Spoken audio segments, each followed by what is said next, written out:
adama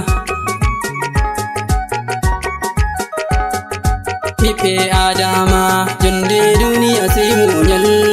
hande ijago ai duniya wala ko salata ko jurmuɗo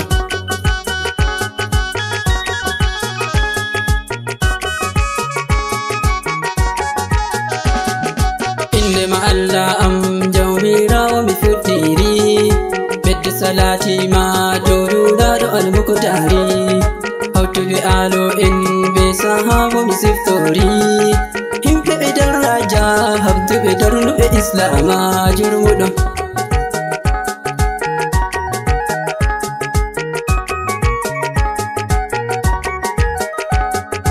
ɗon waɗi silmini derɗiraɓe an keɗite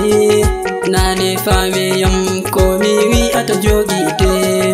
debbo ko a gorko to a jogike wallete yeɗuki jondema duniya dangoto ɓerdema be muñal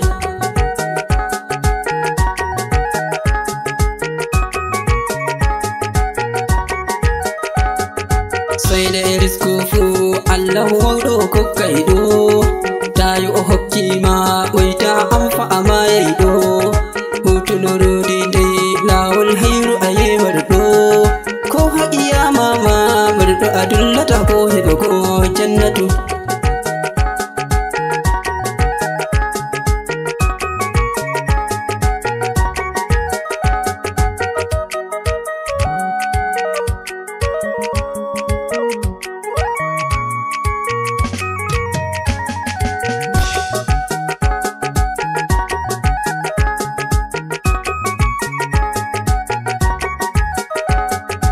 ko falluri be goɗɗo habdu a yafomo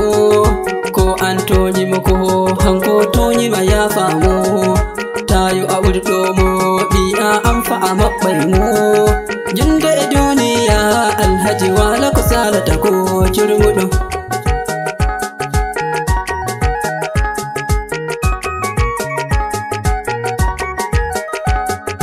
ko fatal kajo nuɗɗin Allah tagoɗoma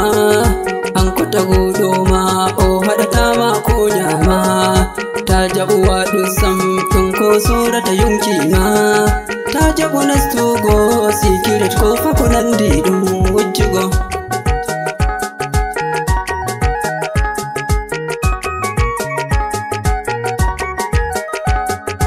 to mon mi wayliti teriɗiraɓe onon ma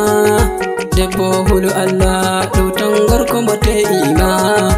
heli e metti fu nyande fere belɗum jema worɓe nde rewɓe amana Allah hokki on ta yejjito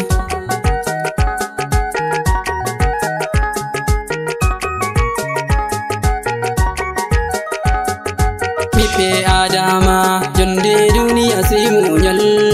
hande ijago ai duniya wala ko salata ko jurmuɗo